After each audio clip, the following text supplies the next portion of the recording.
I always say the golden rule when buying Burgundy is producer. Who made the wine? It's like buying property location. That's the only thing that matters. Only when you know that, should you look further at the vintage, you can then look and say, what about, this is the 2021 vintage. Most people will have heard catastrophic reports about it. It's always more nuanced than the headline suggests. While many producers suffered 80% losses, the wines that were made are pretty damn good. My descriptive term for the style of the wines is that what I call a lighter weave. And in some ways, they're more transparent. And people would say that maybe you've got a better expression of the terroir rather than the vintage coming through here.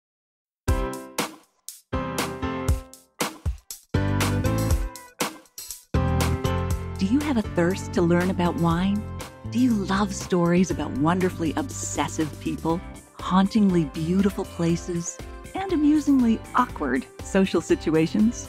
Well, that's the blend here on the Unreserved Wine Talk podcast. I'm your host, Natalie McLean, and each week I share with you unfiltered conversations with celebrities in the wine world, as well as confessions from my own tipsy journey as I write my third book on this subject. I'm so glad you're here. Now pass me that bottle, please, and let's get started. Welcome to episode 274. How did the French region of Burgundy come to the world's attention as a wine region in the first place? What's the golden rule for buying Burgundy, especially Pinot Noir? And what's behind the sometimes eye-watering stratospheric prices of Burgundian wines? In today's episode, you'll hear the stories and tips that answer those questions in part 2 of our chat with Raymond Blake, one of Ireland's leading wine writers. You don't need to have listened to part 1 first from last week, but I hope you'll go back to it if you missed it after you listen to this one. As I mentioned last week, if you're in my Wine Smart online course, we take an even deeper dive into Burgundy and Pinot Noir in Module 4. On a personal note, have you been saving a special bottle for a special occasion? Why wait? Life is short. I love the concept of Open That Bottle Night created by former Wall Street Journal columnists Dorothy Gator and John Brecher. As they mentioned during our interview in episode 116 of this podcast, quote, the most common question we got was, I have this bottle of wine. I got it at an auction, or my father left it to me, or it's from our wedding, and I've had it forever. When should I open it? And then they kind of whisper, and how much is it worth? Every time we'd write back and say something like, that wine is priceless. You should drink it. Make it a special meal this weekend. Drink it and celebrate your mother, celebrate your long-ago wedding, celebrate whatever is in that bottle. We got this type of letter so many times that we decided everybody must have a bottle like that. So we're going to set a date. The last Saturday in February, all of us, we're all going to open that special bottle and call it Open That Bottle Night, end quote. Their column in the Wall Street Journal for Open That Bottle Night was nominated for a Pulitzer Prize, and it elicited so many touching reader letters. I'm recording this on the last Saturday of February, even though you may be listening to it after that date. Still, make it your own Open That Bottle Night tonight. Celebrate life and whatever memory that bottle brings back for you. That special bottle will also pair beautifully with the emotional ups and downs, mostly ups, of Wine Witch on Fire, rising from the ashes of divorce, defamation, and drinking too much. If you'd like to support the book and this podcast that I do for you on a volunteer basis to ensure it continues, please order it from any online book retailer, no matter where you live. It usually arrives in a day or two, and of course, the ebook is instant, and the book is a fast read. Every little bit helps spread the message in the book of hope, justice, and resilience. Buy a copy for a friend. I'll put a link in the show notes to all retailers worldwide at nataliemclean.com/274. If you've read the book or are reading it, I'd love to hear from you at natalie@nataliemclean.com. Okay, on with the show.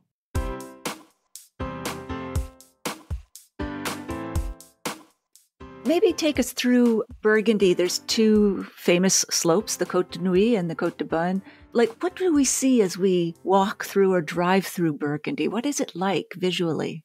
I always say to people when I'm talking about Burgundy that you have to talk slightly in broad brushstrokes.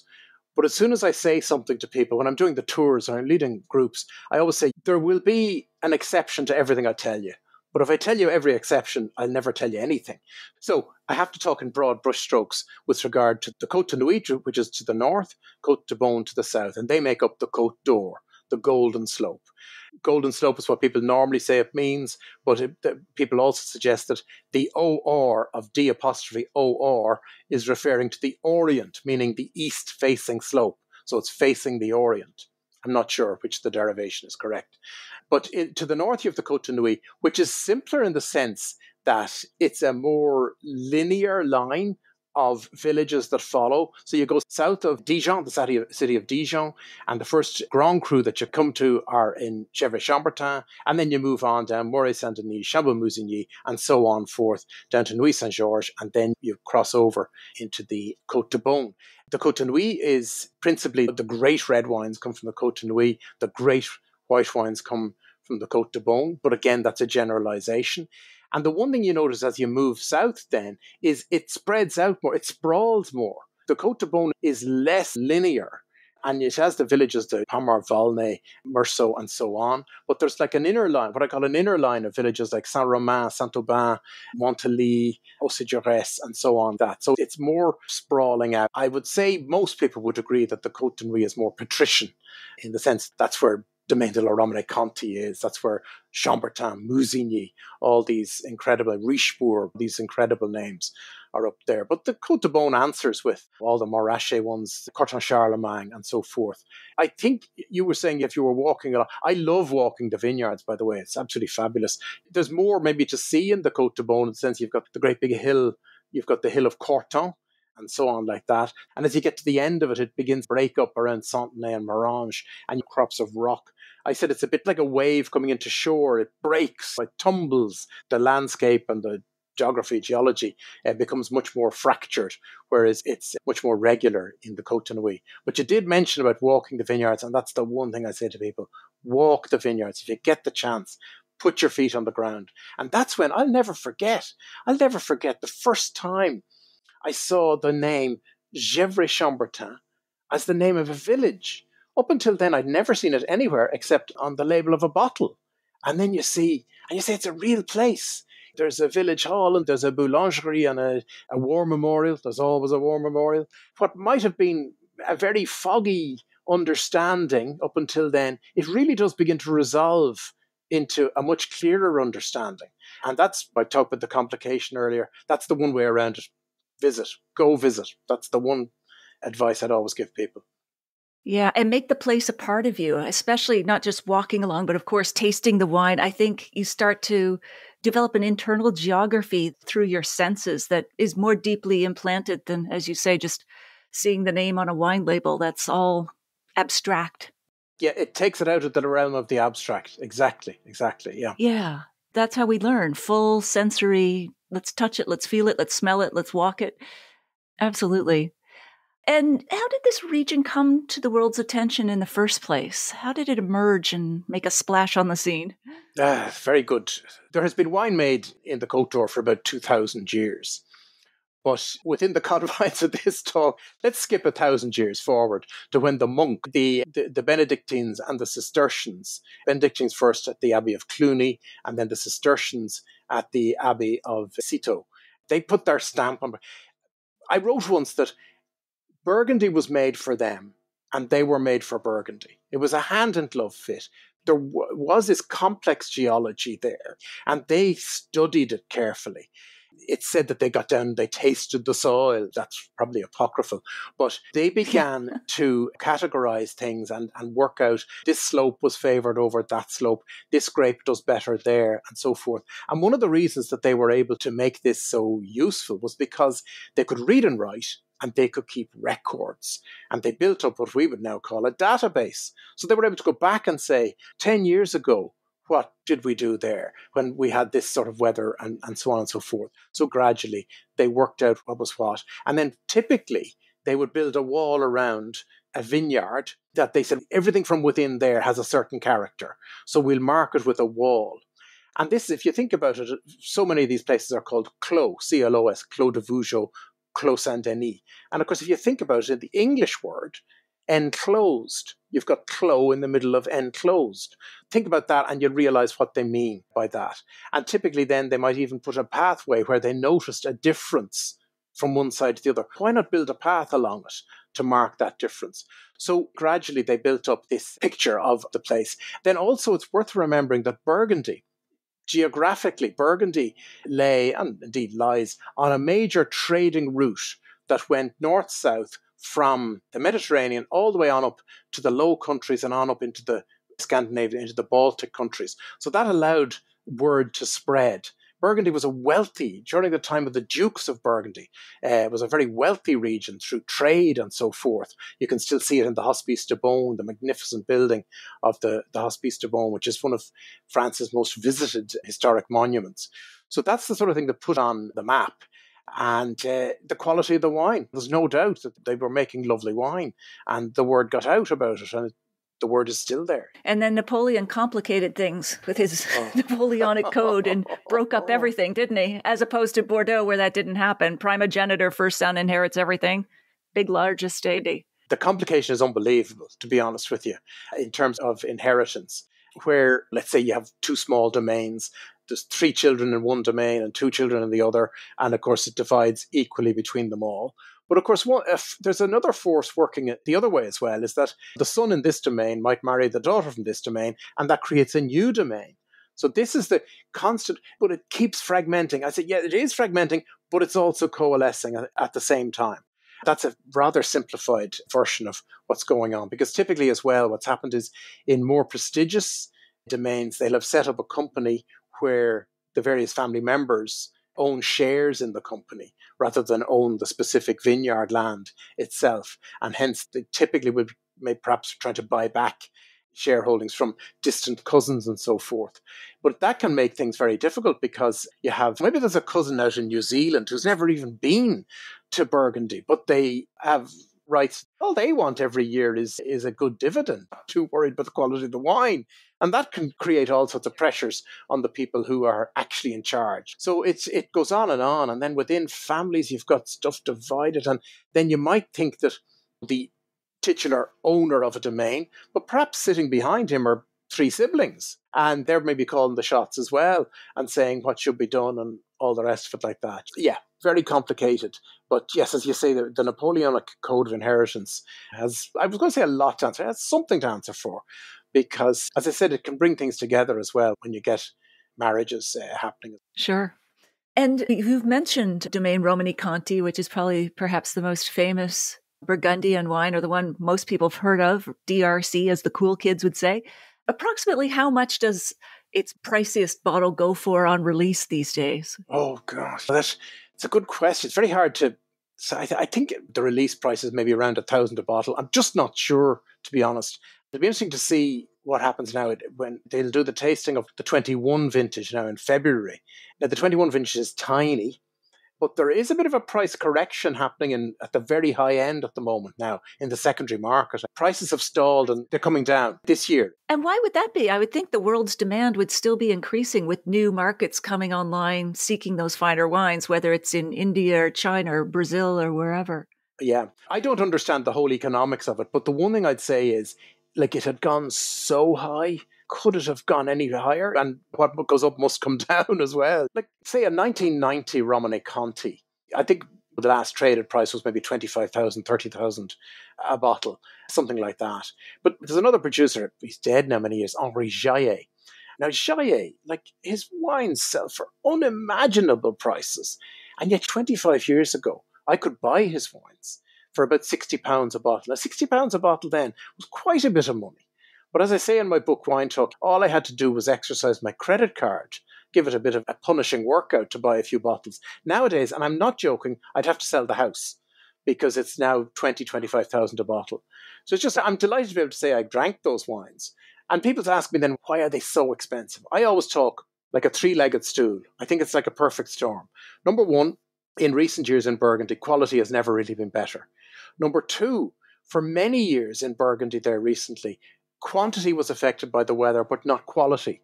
An already restricted supply was getting smaller, but the quality was still good. But number three, economists and bankers who I know, they don't really take any notice of this. They poo my number three reason. It's fashion. Fashion is the most incredible force. And as I say, fashion is like the weather. It's difficult to predict and impossible to control. And you just can't say. And right across Burgundy now, there are some producers whose names they've just gone up in lights, and others who are producing just as good a wine, and they're selling for a high price, but they're not in what I call the golden circle. And I don't really understand that, to be quite honest. Something becomes fashionable and it's like Hermes bags. Yeah, exactly. For those of us who can't afford Hermes bags or $1,000 a bottle, is there still hope for those of us who love Burgundy for something affordable?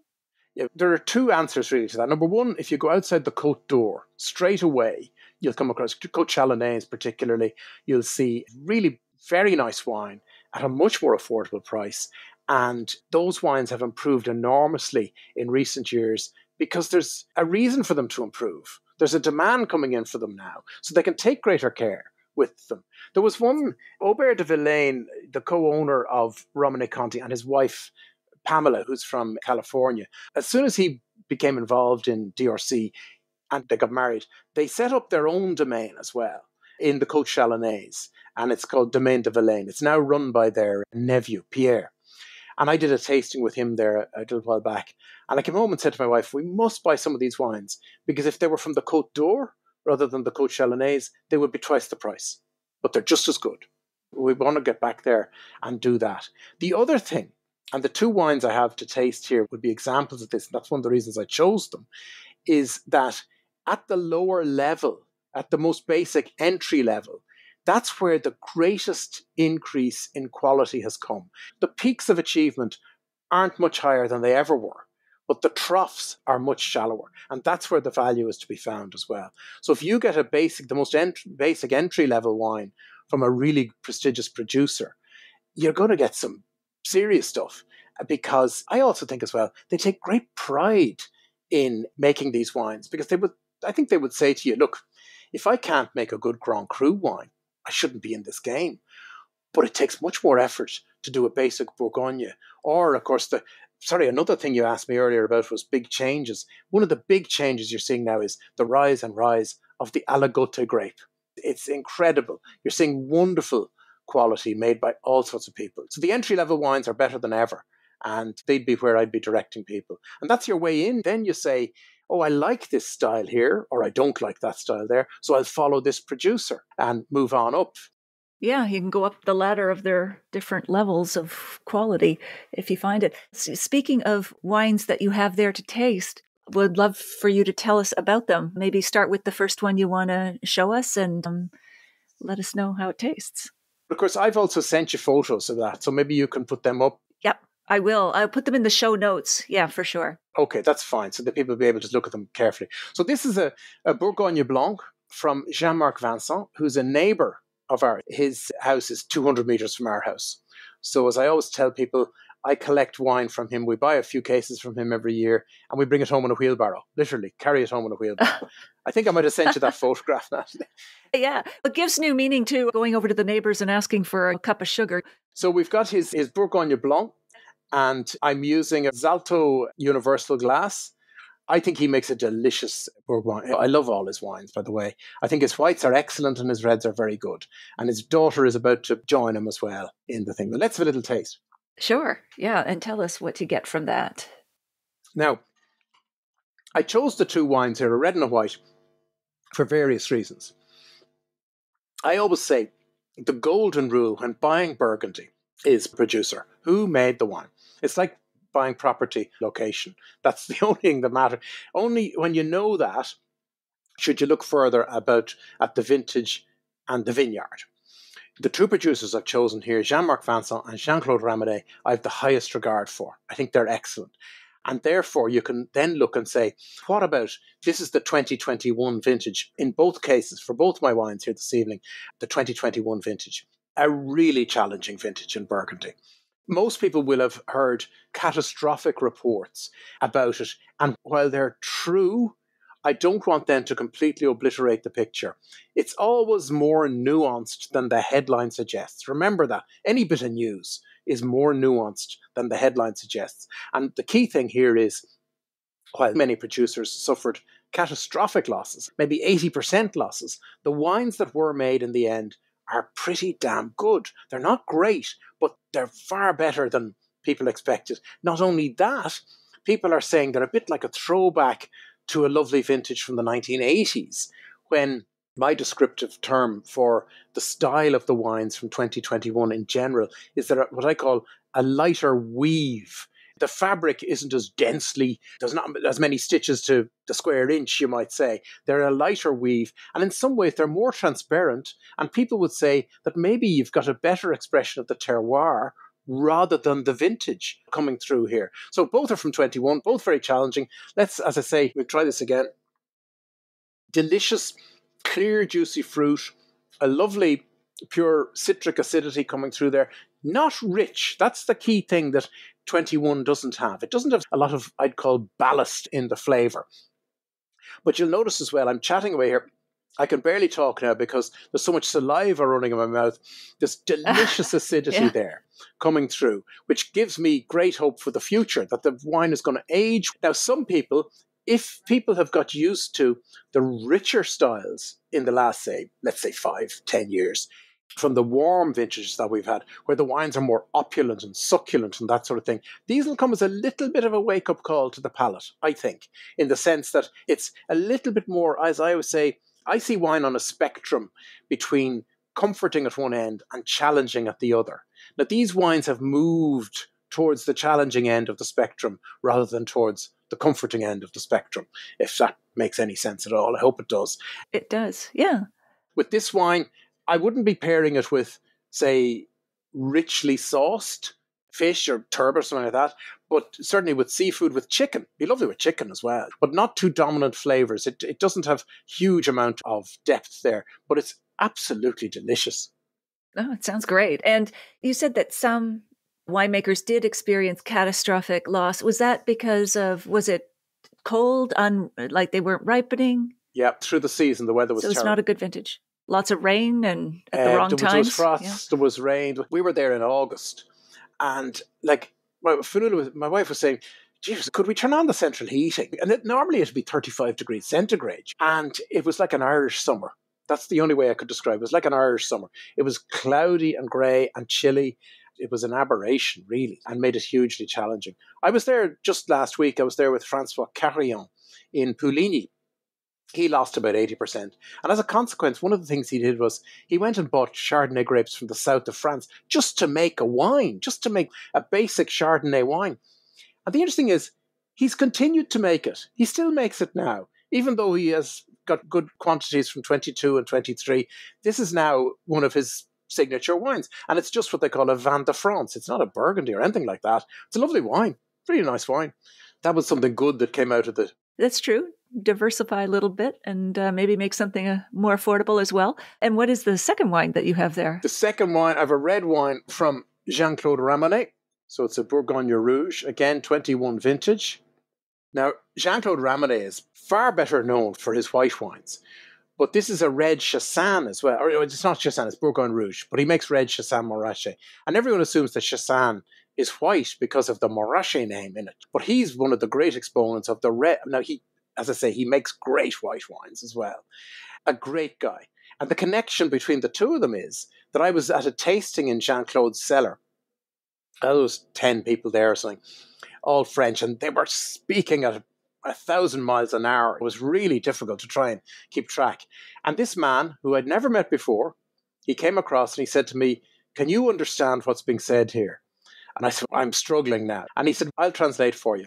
And that man was Jean-Claude Ramonet, Jean-Marc Vincent, who made our white wine and who is our neighbour. We'd never met him until we went to this cellar. It was fantastic. But Ramonet I just love tasting in Ramonet. I should tell you about him. He's an extraordinary guy. This harks back to something I said to you there about half an hour ago. You get really earnest people there with their notebooks in their Saint Jean-Claude and the malolactic. And he goes, and the temperature of fermentation. And he goes, and what about this and this? And all these technical, really earnest questions with their notebooks out. And the only thing he does diligently, he'll point to a large-scale map on the wall, and he'll point exactly where the vines grow. As far as he's concerned, that's the key thing. That's what gives them their character. Where did the vines put down their roots? That's what defines the wine.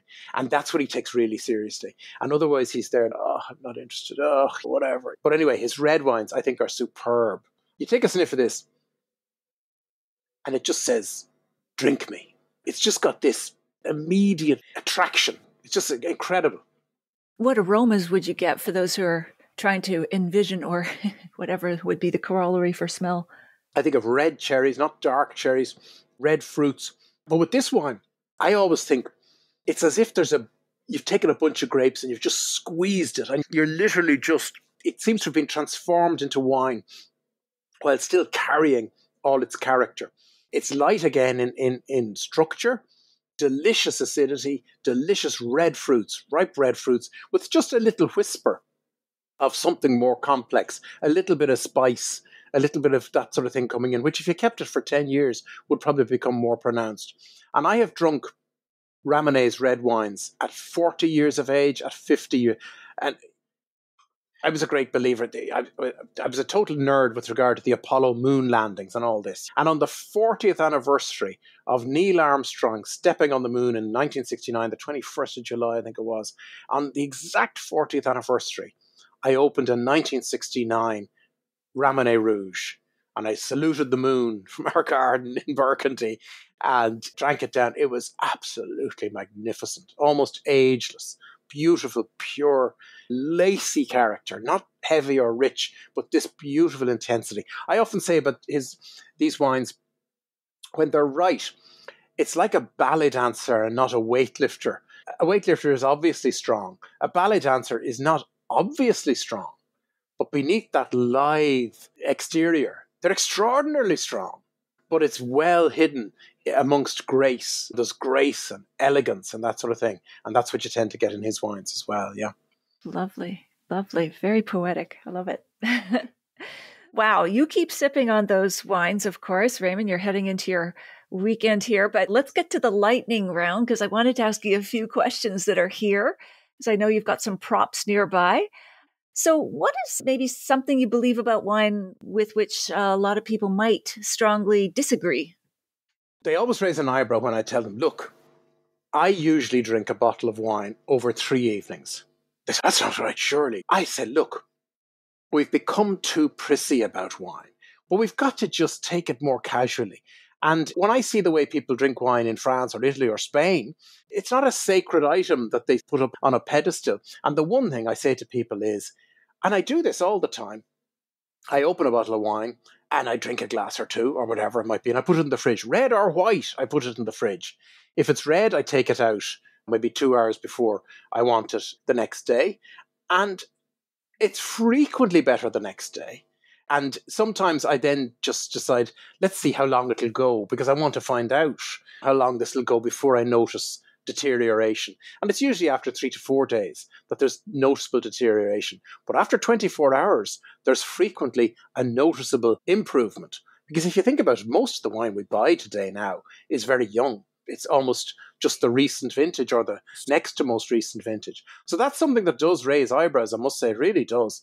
And something else, certainly at home here, perhaps the same with you, I'm forever telling people to serve their red wines cooler. I want people to throw out the idea of room temperature. I said room temperature is when we all lived in drafty castles before central heating. Room temperature here now in Celsius here is maybe 21 degrees. Most back labels, if it's on the back label on wine, will tell you to serve it in Celsius between 16 and 18 degrees. And I always say to people, that is noticeably cool to the touch. It must be noticeably cool to the touch. And if by any chance you serve it too cold, like a small amount in a big glass, it's going to warm up in 5 minutes. Whereas if it's too warm, it becomes soupy and the flavour begins to fragment. It falls apart. It's no good. So that's something else I'm forever going on about. Yeah. Those are good tips, really good tips. Now, is there an unusual food and wine pairing that has been memorable for you? Or a childhood food that you used to eat and now you'd pair it with wine? I'll tell you, I'll come to that in a second because I was going to answer your first question obliquely by saying, what would I use as a versatile wine to make matches that you mightn't expect? There are two wine styles, I think, that are incredibly versatile. Gruner Veltliner from Austria and Fino or Manzanilla Sherry from Spain. And there was one, in fact, I think I've written about it in my book, Wine Talk. I drank with my host, I drank a bottle of Fino Sherry right the way through the meal. So we had all sorts of things, be it meat, seafood, whatever. And the only thing you couldn't possibly pair it with was the dessert, the sweet dessert. That's fine. But so Gruner Veltliner and Fino or Manzanilla Sherry, I think, are fantastically versatile. There's a story I tell about when I was young. I was a terror for food. I just loved my food. I was always plaguing my mother about how did you cook that? It's different. What did you put in that? Show me how you did this. But there was one food stuff, which I can't claim to have eaten this very often, but I remember in my grandmother's house, she had a cousin down the country who was a butcher and sent up veal sweetbreads, or we would say riz de veau in French, RAS, riz de veau. Sweetbreads are pancreas and thymus glands of the calf, and they're an acquired taste. I acquired the taste very quickly. It took no more than a few minutes at the age of 10. I could see the adults were all saying, oh, look, we've got the sweetbreads. You see, just rinse them off there, throw them onto the pan, fry them in some butter. And the enthusiasm of them just brought me forward, and something I'd never tasted before. I was bound to love it because of the enthusiasm they were showing. And sure enough, I did. And today I would always match that. Now you need a richer Burgundy for that. You need a richer white Burgundy, like a good nutty traditional Merceau to go with those, with a nice sauce, with maybe made with some ceps or something like that. There's a restaurant in Beaune called Ma Cuisine. They do them to perfection there. And as I say, riz de veau, sweetbreads, they sit at the intersection of taste and texture. And I always tell people, never forget the texture. That's so important as well. But that's a great match for me. Yeah. Oh, sounds wonderful. Wow, you're making me hungry and thirsty. So what's the most useful wine gadget you've come across? I want to show you at least two things, but the one thing, which it's the simplest thing of all, it's the drop stop, the little circular piece of plastic foil that you turn around in case anyone hasn't seen it, and you put it into the... So for those who are listening on the podcast, it's like a little silver circle and you put it in a conal shape, put it on the top of the bottle, insert it. Mm-hmm. And the great thing about it is, it's cheap as chips, number one. It works every time. It stops you dropping your red wine onto your lovely white linen tablecloth. It's incredibly durable. You can wash it and use it again and again. And unlike some really fancy accessories which promise a lot and don't deliver very much and interfere with your enjoyment of the wine, this doesn't interfere. It does its job silently again and again. Wonderful. Now, what I've got here this is what I call an early 20th century Coravin. This is a champagne tap. Now, for those people who can see it, and I'm holding it up here, like this threaded screw here is a tiny hollow tube, okay? I don't know if you can see, but there are some holes along the side of it, okay? Now, what you would do was you screwed that down into the champagne bottle. Now, you were able to do it because, now you're not going to be able to see this, but this is an ancient bottle of champagne. I bought it at an auction years and years ago, 1952 vintage. Wow. Now, if you feel the top of that there, where the metal disc is, there's actually an indentation in it because there's a hole in the metal disc. That's what used to be the case, to allow this to be screwed down into the thing like that. You screw it down into it, and then you have a little tap at the end to pour out your glass of champagne. Now, I've never had to use it because I've never had the difficulty of only wanting one glass. Preserving a bottle, that sort of thing, that doesn't ever strike me too much. While I think Coravin is fantastic, but it does work, I've never had that much use for it, to be honest with you. No, true. You have useful gadgets, not those that sit around and collect dust. But we'll put a picture of the things that you've been talking about in the show notes so that those who are listening can see what we're talking about. Let's see. Oh my gosh, I could talk to you for longer, but let's just wrap up with a few quick ones. If you could share a bottle with anyone, living or dead, who would that be? Which wine would you open? That's so tricky. We talked about Bach and Beethoven earlier. They're two obvious candidates. But I think one of the most significant figures in world history is Napoleon Bonaparte. Now, you can look at him various ways. There's no doubt he was a bit of a despot more than anything else, but he was an extraordinary man. The stamp he left on France is still there. France is still run along his lines, not just the Napoleonic Code of Inheritance, but the whole Napoleonic Code is still hugely influential in France. The other reason I'd probably choose him is because he drank Chambertin, which is one of the great wines of Burgundy. So he was civilized. Yeah, exactly. Although he did dilute it with water, which we won't speak about. So I would like to have him as guest. And secondly, I would obviously drink Chambertin from Domaine Armand Rousseau. I would ask Napoleon for his opinion of that. Now, I've just mentioned one of those wines that circulates in that ridiculous stratosphere of price. If you wanted to get something that would approximate to that, there's a Domaine du Rocher, Duroche accent. Du Rocher is a magnificent producer in Gevrey-Chambertin. His wines are wonderful and they're much, much cheaper. They're not cheap, but they're much, much cheaper than Rousseau if you want to try and replicate the conversation with Napoleon. Wow, that's great. Raymond, we're going to put links to all your books, your website, everything in the show notes so that people can get your books and find you. But is there anything we haven't covered you wanted to mention before we wrap up? Wow, not so much. I would, in a piece of shameless self-promotion, I would just emphasize to people that I do the wine tours as well. I work with a company called Iberian Wine Tours, and I love doing them. Most of the clients come from across the Atlantic, and they come back again and again. The tours are but I do the Burgundy tours. I just love doing that because I say to the bus driver, drive us up here, stop for a minute, and I'm going to tell people about this. And then we go back and I say, now we're going to drink that wine. And that, to me, that closes the circle. So I'd love to think that if anyone is hoping to visit, I'd love to show you around Burgundy. No question about it. Yeah. We're definitely going to put a link to your tour company in the show notes because I'm sure a lot of people would like to be guided around, especially with such a great storyteller. That's great. That's great. Awesome. And did you want to mention your website or anything in particular online? Maybe you're big on Instagram? I should tell you, I was going to say I'm on Twitter. I don't know. I've refused to call it X, but I'm afraid I have to get back. My website is, shall we say, sleeping at the moment. I need to get back onto that. But also, I should mention, I would like to obviously mention my book, Wine Talk, which I know you're going to. Yes, please. Mention that. That was published in New York. And of course, the other book, which I contributed to, the On Burgundy book, which again... Beautiful books. And we'll put in the show notes pictures of these and links to them as well. By Académie de Vin, the latter one. Or would they both be, they weren't the On Burgundies, right? Wine Talk was published in New York, actually, yeah. And it's not specifically Burgundy. But the On Burgundy book, one of the great joys about that is, and there's about 30 different contributors. So you can just open it at any page you like and see another view of Burgundy, another aspect, another interpretation. So that as a primer for Burgundy, it's a great book because some of them are very light articles, others are much more technical, and it gives you a great spread of opinion and thought there. Sounds like a literary box of chocolates. Dive in and dive out and savor and yeah. A literary box of chocolates with no Wonderful. marzipan.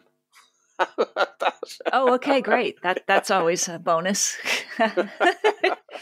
So goodbye for now, and I look forward to continuing this conversation, and perhaps we can meet in Burgundy someday.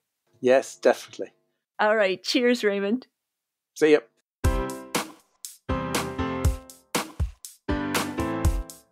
Well, there you have it. I hope you enjoyed our chat with Raymond. Here are my takeaways. Number 1. How did the French region of Burgundy come to the world's attention as a wine region originally?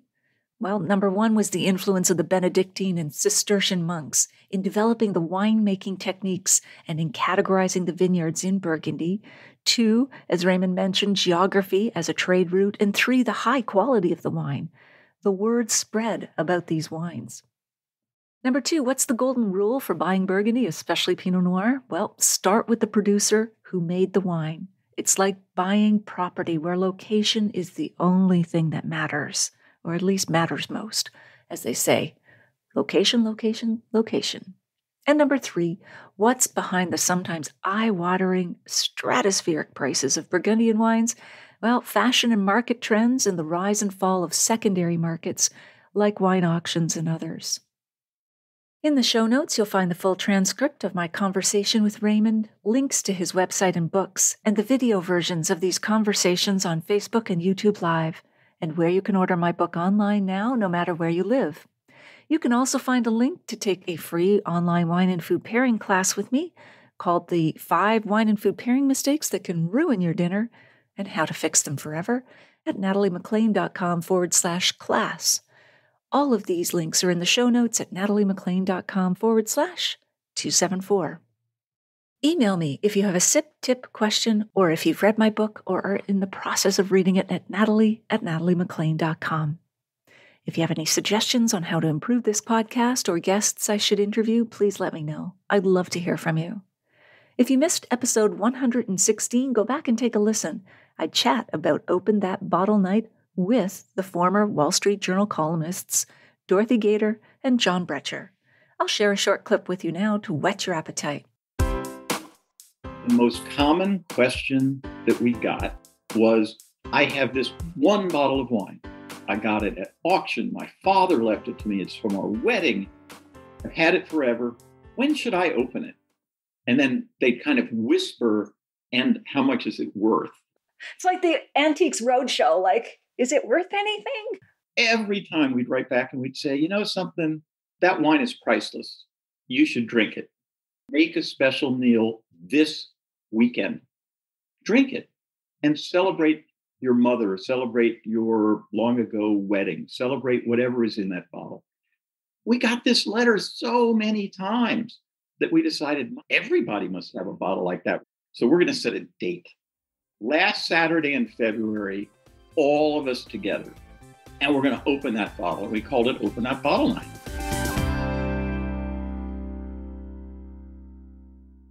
You won't want to miss next week when we chat with Priya Rao, writer and television personality, as well as master sommelier Jennifer Huther, who together have published the first ever plant-based food and wine matching book called The Social Herbivore. Priya joins us from Toronto while Jen logs in from Las Vegas to share their surprising tips on pairing wines with a wide variety of delicious vegetarian and vegan dishes. If you liked this episode or learned even one thing from it, please email or tell one friend about it this week, especially someone you know who'd be interested in learning more about the wines and region of Burgundy. It's easy to find my podcast. Just tell them to search for Natalie MacLean Wine on their favorite podcast app, or they can listen to it on my website. Thank you for taking the time to join me here. I hope something great is in your glass this week. Perhaps another heartbreakingly beautiful Pinot Noir that doesn't require remortgaging your house.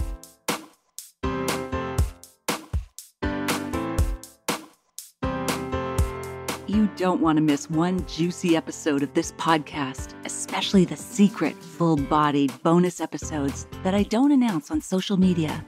So subscribe for free now at nataliemaclean.com/subscribe. Meet me here next week. Cheers.